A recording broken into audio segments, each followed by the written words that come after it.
님께 질문 드리도록 하겠습니다. 직무 정지를 얼마나 당하셨던 거죠? 174일 직무정지 업무 복귀를 언제 상태였습니다. 하셨습니까? 1월 23일 했습니다. 네. 1월 23일 복귀하자마자 12.3 계엄과 관련해서 내란 우두머리 윤석열이라고 하는 언론의 표현에 대해서 문제를 제기한 바 있죠? 예, 네. 혐의라는 것을 넣어야 된다. 지금도 그렇게 생각하십니까? 지금도 그렇게 생각합니다. 왜 그렇습니까?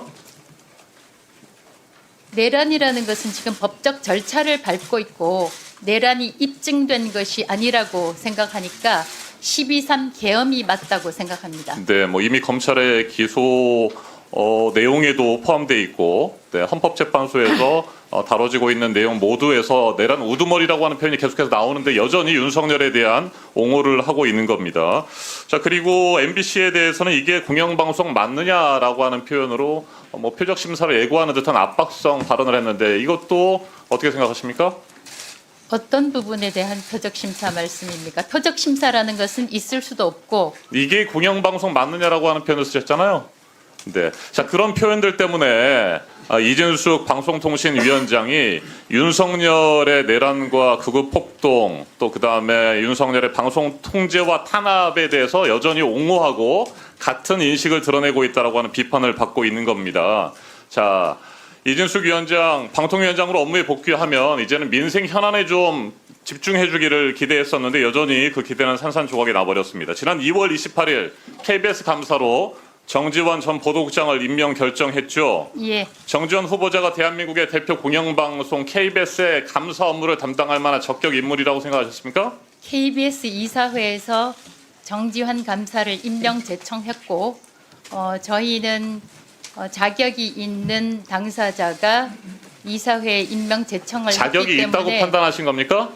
저희는 그렇게 판단했습니다. 네, 일단 코바코 비상임 이사로 여전히 재직 중인 상태였는데 KBS 겸직이 안 되는 거 아닙니까? 겸직이 안 되어서 사퇴를 한 걸로 알고 있습니다. 네, 사퇴가 되는 즉시 겸직 규정이 명확하게 돼 있는 상태에서 네, 감사 임명을 강행한 것이고요. 2인 체제 의결과 관련된 정당성 문제를 다시 한번 짚어보도록 하겠습니다. KBS 이사회 임명 제청을 거쳤다고 하는데 헌법재판소의 탄핵 기각 결정과 관련해서 본인은 2인 체제 위법성에 대해서 면죄부를 받았다고 생각하십니까, 여전히? 면죄부라는 표현보다도 네. 헌법재판소에서는 각하, 기각, 인용 3개의 판결이 있고 저는 기각 판정을 받았습니다. 네, 자, 그 파면 결정과 관련해서 그런 결정을 내렸지만 헌법재판소는 여전히 2인 체제 위법성에 대해서 강력하게 지적을 했었던 상태입니다. 2인 위원만이 제적한 상태에서는 방통위가 독임제 기관처럼 운영될 위험이 있다라고 4명씩이나 되는 재판관이 얘기를 했었고요. 이 헌법재판소의 역사적인 맥락을 설명하면서 과거 권위주의 정부에 대한 방송 통제와 탄압 그리고 민주화 이후에는 행정부로부터 독립된 방송위원회가 방송 관련 업무를 수행해야 된다. 이런 이유들 때문에 방통위가 국가 권력이나 특정한 사회 세력 간섭을 받아서 운영될 위험을 막아야 된다. 이런 강한 위법성에 대한 지적을 했었는데 그럼에도 불구하고 2인 체제에 위법한 상황에서 KBS 감사와 EBS 사장 선출과 관련된 일정들을 밀어붙인 것은 아주 잘못된 것이에요?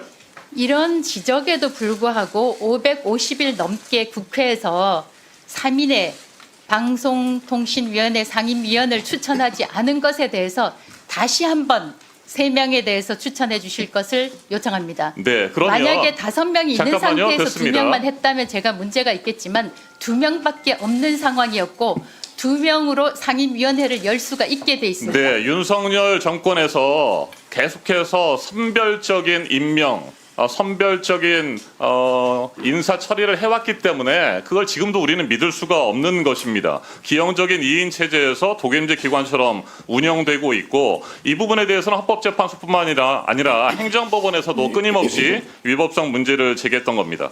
자, 방통위원장의 권한 행사, 방송의 공익성과 공공성에 대한 국민의 신뢰를 심각하게 훼손한 상태에서 더 이상 우리 국민들은 이진숙 방통위를 믿을 수 없는 상황이에요. 이런데 2인 체제 위법성이 여전히 남아있는 상태에서 정지원 KBS 감사를 임명했다는 겁니다. 앞서 말씀드린 것처럼 코바코 비상임 이사를 겸임하고 있는 상태에서 무리하게 했다는 것이고 제대로 검증도 하지 않았다는 것이죠.